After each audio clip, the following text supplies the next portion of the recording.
Bom dia, boa tarde, boa noite. Bem-vindos a mais uma live do ICB USP. Eu sou José Roberto Ferreira, jornalista da Acadêmica. Nós somos a agência parceira do ICB na área de comunicação e divulgação científica. E hoje nós temos aqui o professor Jean-Pierre Peron. O professor Jean-Pierre, ele é professor do ICB, né?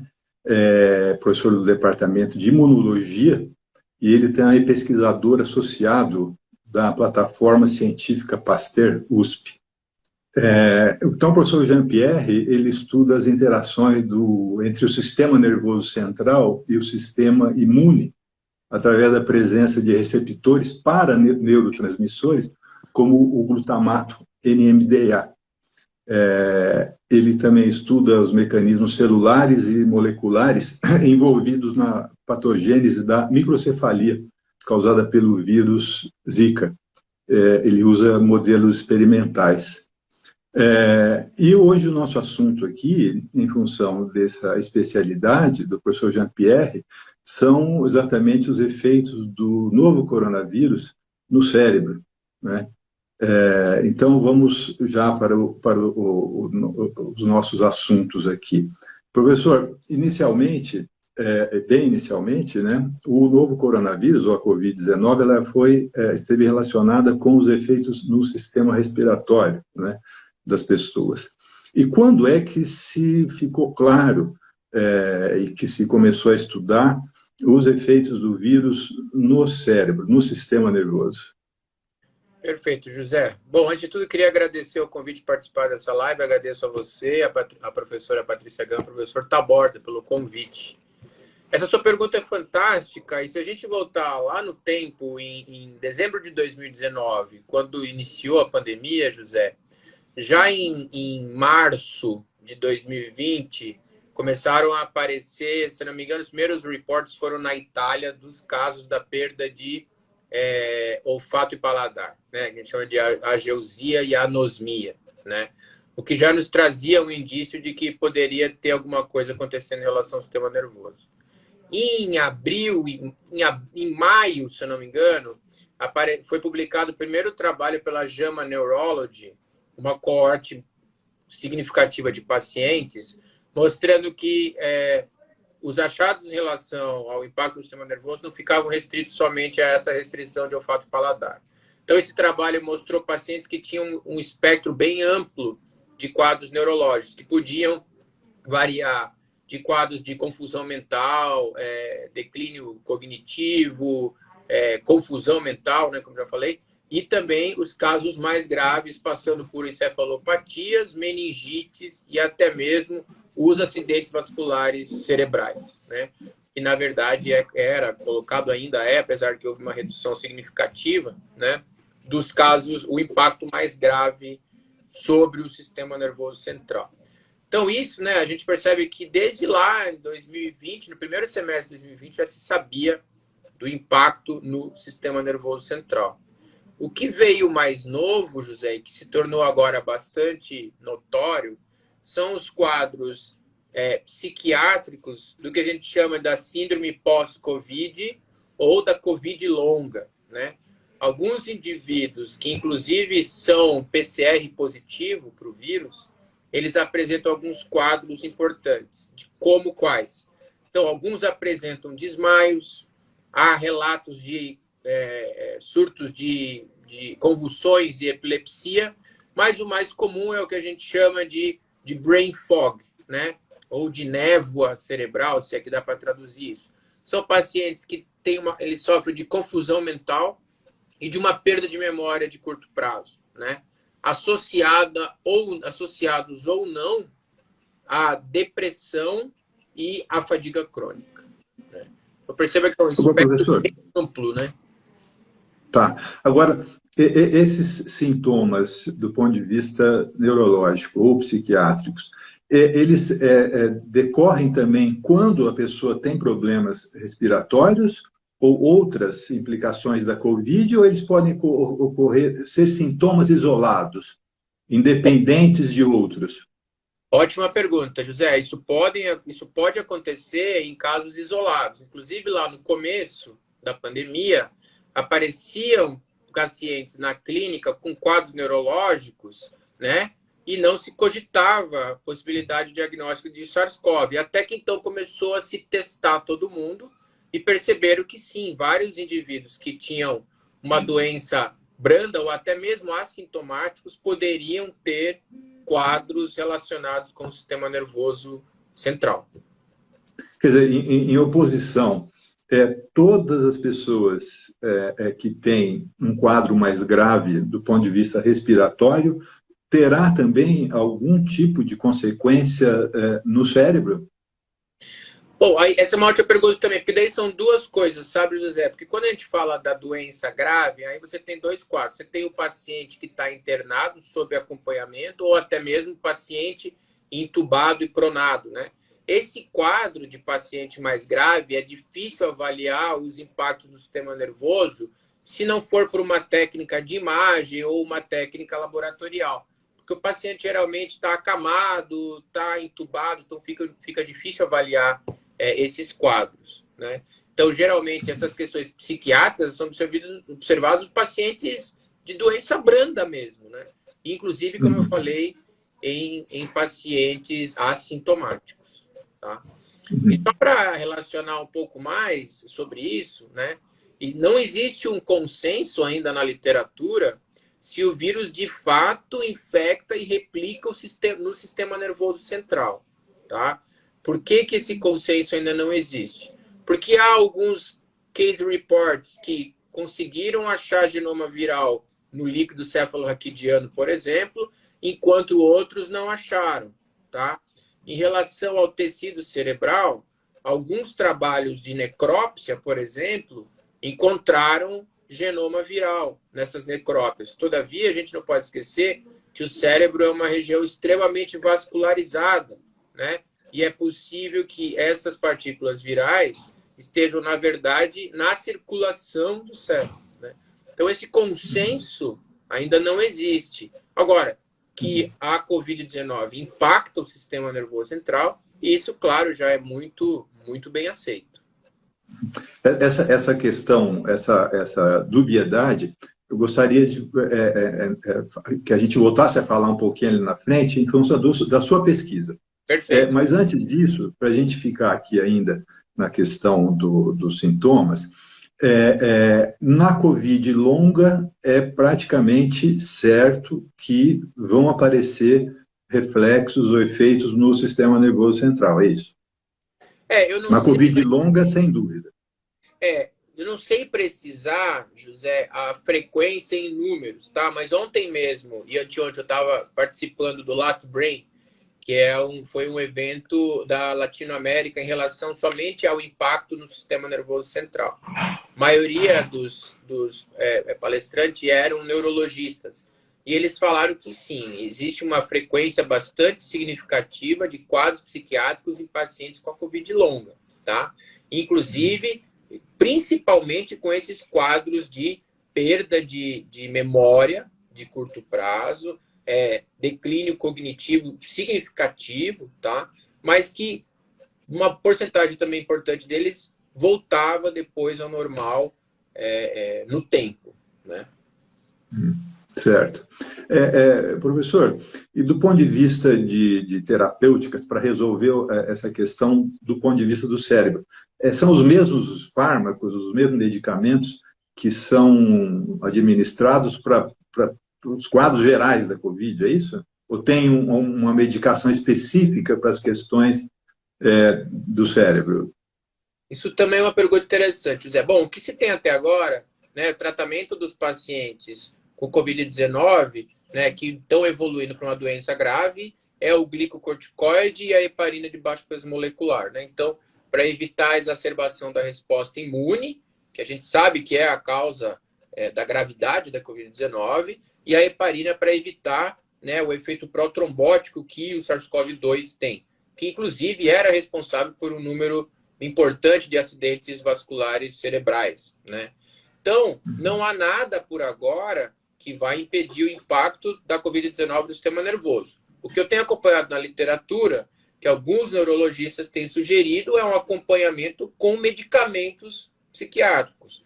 Então, alguns têm, por exemplo, pensado na possibilidade de moduladores do receptor de glutamato, outro tem pensado em drogas recaptadoras de noradrenalina, por exemplo, mas puramente paliativo, né? E ainda muitos desses trabalhos publicados são de opiniões. Não é case report, não é cohort, não é nada. São opiniões falando, olha, já que temos esses quadros, talvez essas drogas de uso psiquiátrico poderiam ajudar esses pacientes.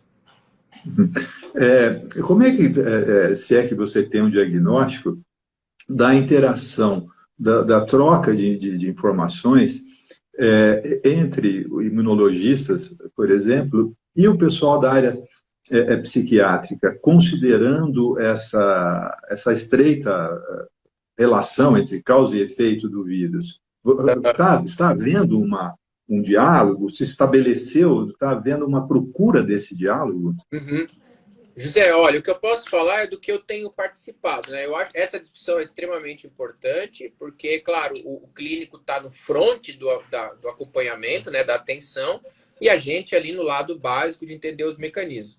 Então, por exemplo, ontem mesmo eu participei à noite de uma discussão com o pessoal do BECTRINS, que é o Brazilian Brazilian Committee for Treatment and Research in Multiple Sclerosis, com quem a gente discutiu justamente alguns quadros neurológicos que têm aparecido em pacientes com Covid, né? Então, o que eu tenho notado, pelo menos com esse pessoal do BECTRINS que eu tenho mais acesso e interação, eles têm sim se interessado a entender o que está acontecendo, o que é possível, o que é possível, né, de se intervir, de se pensar em relação à atenção desses pacientes. Você estudou bastante, né, estuda ainda o Zika vírus. O que está dando para você aproveitar de conhecimentos adquiridos por você, inclusive, com relação ao Zika, para o SARS-CoV? Perfeito. Bom, a gente pode aproveitar tudo, né, no sentido de que, apesar de ser um vírus diferente, né, não é um arbovírus, não tem transmissão vertical, pelo menos muito pouca, né? Agora, as plataformas de estudo, né, as técnicas que a gente já tinha estabelecidas, a gente pôde utilizá-las todas, né? Apesar, claro, o que eu quero dizer com isso? Então, a gente tinha um modelo de cultura de células do sistema nervoso, que foi o que a gente utilizou para estudar o SARS-CoV-2. A gente só não tinha um modelo experimental adequado, porque o SARS-CoV-2 não infecta camundongos, né? Pelo menos camundongos selvagens, né? Wild type, eles não infectam, mas a gente lançou mão do modelo de hamster, em colaboração com a professora Cláudia Mori, do VPT da veterinária, e também com a professora Ana Márcia aqui do ICB, né? E então a gente pode aproveitar o conhecimento que a gente tinha no sentido de a gente sabia fazer as infecções, as células que a gente mais se interessava, que foram os astrócitos, na verdade, elas já de pronto se mostraram permissivas à infecção pelo vírus. Então, com certeza, o conhecimento que a gente tinha com Zika, a gente pôde aplicar nos estudos com o SARS-CoV-2. Essa questão tem um componente interessante, né? Quando estou abrindo entre parênteses aqui na nossa conversa, porque exatamente neste mês aqui está se decidindo o orçamento da União para 2022. E a questão das verbas para a ciência é uma das preocupações quando se discute esse orçamento, né? Então, seria interessante se os gestores públicos ficassem sabendo que tudo aquilo que foi investido nas pesquisas e estudos sobre o Zika, né, não só ajudar a resolver as questões com o Zika vírus, mas estão sendo transpostos agora para serem utilizados também com o novo coronavírus, né? Ou seja, a ciência não se esgota nunca, né, num único trabalho, né? Ela sempre se reproduz, tem a possibilidade de se reproduzir ao longo do tempo, né? Fecho aqui o parênteses. É o investimento caso, né, José? Professor, vamos partir para a sua pesquisa, ou suas pesquisas especificamente, sobre o SARS-CoV no cérebro. Conta um pouco para a gente como é que isso começou, como é que está andando. Perfeito. Então, lá já em 2020, né? Então, quando a gente soube desses dados de impacto do sistema nervoso, claro que era o nosso interesse avaliar se havia isso, se isso... Na verdade, como a literatura já falava que havia o impacto, a gente falou, vamos tentar entender os mecanismos envolvidos nesse impacto. Então, como eu também sou pesquisador da plataforma científica Pasteur USP, e lá nós temos um laboratório de nível 3 de segurança, nós pudemos fazer os experimentos desde já lá no ano passado. Então, o que a gente fez, né? A gente fez, são duas vertentes que a gente pôde lançar a mão. Primeira parte, os estudos in vitro e depois os estudos em vivo. Então, vou falar para vocês, para você, José, claro, para quem está nos ouvindo também, o que a gente observou. A gente sabia, a gente sabe que o astrócito é a célula mais abundante do sistema nervoso e muito importante como suporte metabólico dos neurônios. E como a gente sabia que o astrócito se infectava muito facilmente com Zika, a gente pensou que possivelmente ele também se infectaria pelo SARS-CoV-2, até mesmo porque ele expressa o receptor de invasão viral, que é o ACE2. E realmente foi o que aconteceu. Infectamos os astrócitos de hamster in vitro e vimos que o SARS-CoV-2 era capaz de invadir os astrócitos, replicar nesses astrócitos e induzir uma resposta imune, no sentido de que havia uma produção de toxinas inflamatórias, como IL-1, TNF-alfa, IL-6, inclusive houve aumento do próprio receptor de invasão ACE2. Maravilha. Segundo ponto foi, o sistema nervoso precisa de um equilíbrio metabólico muito refinado para que ele funcione de forma ideal. Então, a gente pegou os astrócitos, em colaboração com o professor Daniel Martins de Souza, da Unicamp, a gente resolveu fazer uma proteômica desses astrócitos.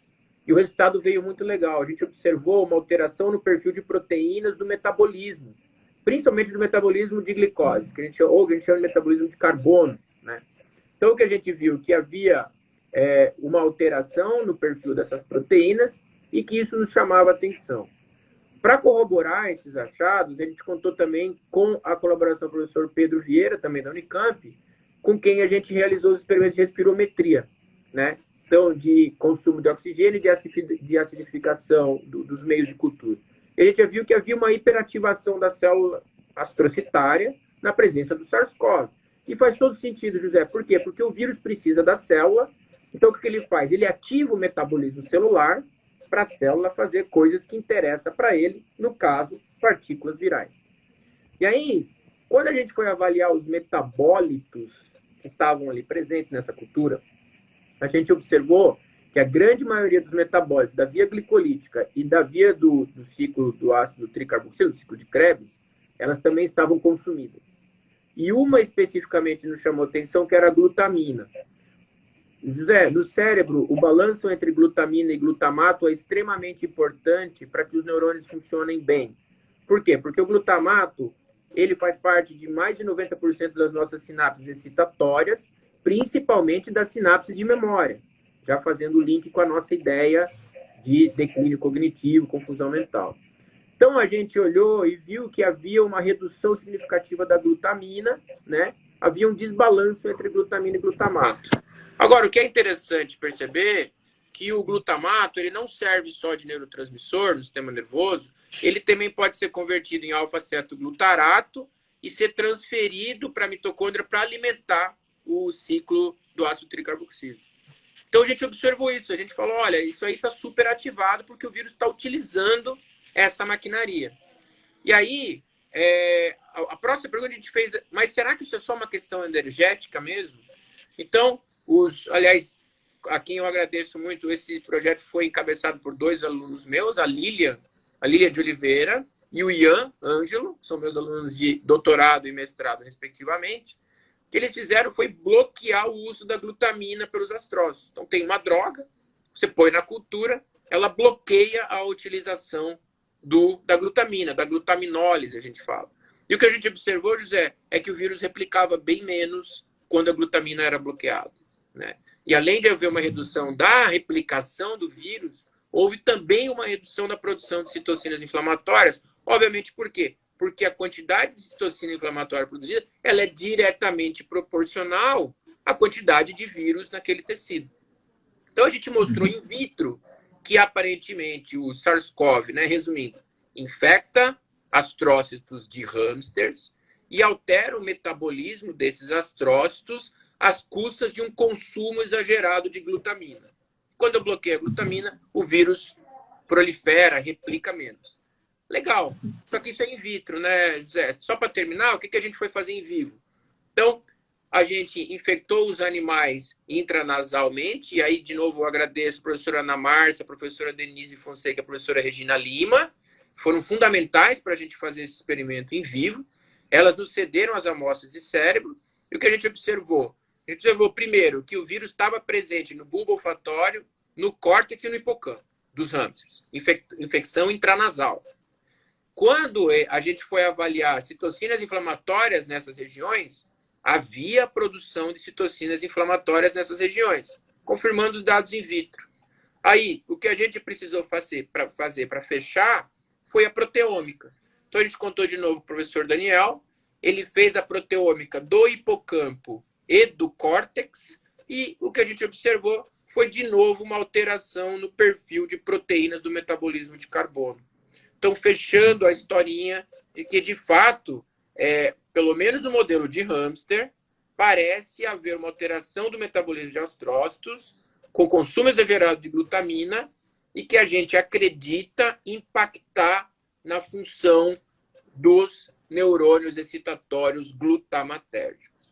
Uma limitação do nosso trabalho que a gente sabe, a gente não pôde tratar os hamsters com a droga, mas é uma coisa que a gente vai fazer no futuro e a gente espera que traga aí um resultado bastante interessante. E aí, só para fechar, desculpa, eu estou falando sem parar, mas é porque eu vou com as ideias concatenando na minha cabeça, para meio que tentar identificar se isso acontece em seres humanos, José, o que a gente fez foi uma análise bioinformática, então tem um pós-doc meu, o Patrick, que ele é bioinformata, então ele faz essas análises para nós, e ele comparou a nossa proteômica com os dados de um paper da Nature de single cell RNA sequencing do cérebro de 9 pacientes que morreram de Covid-19. Então, a gente comparou os nossos dados de proteômica com os dados de RNA do cérebro dos pacientes que morreram de Covid. E houve uma convergência interessante de algumas vias e de algumas populações celulares, principalmente de vias de sinalização de glutamato. Então, a gente acredita que sim, esse impacto no metabolismo de carbono, glutamato e esse desbalanço de glutamato aconteça sim no cérebro dos pacientes com Covid-19. No caso de humanos, né, essas questões assim cognitivas que se apresentam no curto prazo se manifestam também. No caso de humanos, não os que estão em UTI, mas enfim, é possível você saber, ele vai te falar, olha, estou com esse problema, etc, etc. No caso dos hamsters, como é que você resolveu isso? Ótima pergunta. Ótima pergunta, José. Eu, infelizmente, ainda não consegui resolver isso, mas estou trabalhando para a gente fazer os experimentos comportamentais com os hamsters. Eu estou trabalhando para resolver esse problema. A gente pode fazer, por exemplo, experimentos de campo aberto, experimentos de crucifixo, né? Labirinto em cruz, elevado. São testes onde a gente consegue entender um pouco melhor a questão comportamental do animal e relacionar, né, com essas questões, então, do desbalanço de neurotransmissor do sistema nervoso central. É claro que é muito difícil, José, falar que é exatamente a mesma coisa, porque não é, né? A gente está trabalhando com o modelo animal, a gente sabe das limitações. Todavia, trazem indícios importantes de que isso possa estar acontecendo mesmo, né? Me lembrou de um case report de um paciente, foi publicado mês passado, paciente jovem, 24 anos de idade, doença branda, quase assintomática, PCR positivo e uma enorme confusão mental. O paciente relatava que esquecia que já tinha perguntado as coisas, relatava que não lembrava que horas eram, onde estava, e os autores do trabalho fizeram uma ressonância magnética de córtex para identificar níveis de glutamato e glutamina.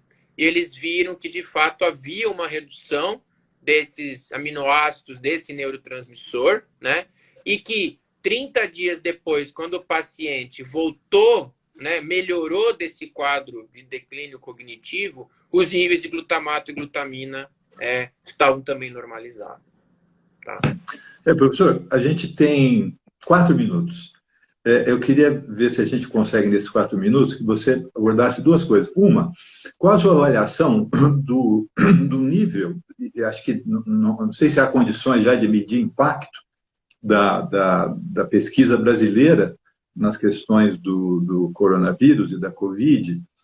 Então, eu queria que você me falasse sobre, assim, se você tem uma leitura sobre isso, a intensidade, a qualidade da pesquisa brasileira em relação ao SARS-CoV, especialmente na sua área, e segundo, depois, sobre você, pessoa, né, extra pesquisador, como é que você se vê enfrentando ou fazendo parte do enfrentamento desse trauma global da Covid-19. Perfeito, José. Bom, eu acho, José, que o Brasil tem cientistas ótimos, fantásticos por todo o território nacional. Nós aqui da USP e de outras universidades não somos diferentes de pesquisadores lá fora, no nosso capacidade executiva, digamos assim. É claro que falta recurso, né? Não dá para comparar a quantidade de recursos que temos no Brasil de outros países. Se a gente falar de São Paulo, então, realmente eu queria até falar, a FAPESP tem me apoiado muito, e esse trabalho de SARS-CoV foi um auxílio regular que eu ganhei para resolver essas perguntas. E eu acho que o Brasil tem contribuído, sim, de várias formas, e a gente não pode esquecer os trabalhos não só de pesquisa básica, então tem trabalhos fantásticos que saíram do pessoal aqui da USP, tem trabalhos fantásticos que saíram do pessoal da USP de Ribeirão Preto, do pessoal do CRID, o pessoal da Unicamp também tem feito trabalho fantástico no SARS-CoV-2. Então, acho que a gente tem contribuído significativamente, sim, na questão do SARS-CoV-2. E não podemos esquecer do pessoal da clínica, né? A questão da heparina veio do pessoal do HC, se eu não me engano, foi um achado bastante interessante que tem um impacto real na vida do paciente, né? Na atenção ao paciente. Sua última pergunta, José, ela é bem interessante, difícil responder, porque eu me vejo nessa loucura de pandemia desde 2016, quando veio a microcefalia com o Zika vírus. Então, a gente caiu de cabeça no assunto à época, os alunos... eu lembro que eu dei entrevista falando que muitos projetos foram interrompidos para a gente se dedicar com todas as forças à microcefalia do Zika e resultou em vários outros trabalhos. Em 2020, a gente publicou um trabalho na Nature Neuroscience mostrando um alvo terapêutico importante, que era o AHR, em relação à microcefalia por Zika. E agora, em 2020, de novo, uma loucura do SARS-CoV, a infecção no cérebro. Tive o mesmo apoio dos meus alunos, né? Eu sempre falo que eu tenho um time fantástico de jovens cientistas que são fenomenais, que interromperam, sim, seus projetos. Claro, a USP em geral parou, a pandemia parou o Brasil todo e a gente pode se dedicar com isso. Então, a gente se sente, muito estimulado cientificamente, né? E 2, estimulado por poder trazer alguma resposta que possa, sim, trazer uma mudança no conhecimento ou uma mudança até na atenção em relação à Covid-19. Né? Tem sido uma loucura, mas tem sido uma loucura gratificante, sem dúvida. Maravilha. Você quer colocar mais alguma coisa que eu não te perguntei, que seja importante? Quero sim, eu vou aproveitar, eu vou agradecer todos os colaboradores, como eu já mencionei vários aqui, existem outros, a professora Carolina Munhoz, os professores da Unicamp, o Daniel, o professor Pedro, o professor Tiago Cunha, do CRID de Ribeirão Preto, mas eu queria mesmo fechar essa live, te agradecer muito novamente, queria fazer uma homenagem a uma pessoa fantástica, que era o Newton, que era o pós-doc da professora Carol Munhoz, que foi um cara fenomenal, eu o conheço desde o começo da pós-graduação, nos ajudou sempre com as imunofluorescências de Zika vírus, estava nos ajudando nas imunofluorescências SARS-CoV-2 e, muito infelizmente, contraiu o Covid-19 e acabou falecendo nesse ano. Então, eu queria deixar aqui, na verdade, meu carinho, minha homenagem a ele, a Sami, a esposa dele, a família dele. Ele foi um cara fantástico. Infelizmente, esse vírus desgraçado acabou levando. É isso. Legal. Professor Jean-Pierre, muito obrigado. Agradeço também a todos que nos acompanharam. E essa nossa conversa vai para o YouTube e ficará disponível também na aba de vídeos da página do ICB no Instagram. Ok? Muito obrigado a todos. Até a próxima. Muito obrigado, José.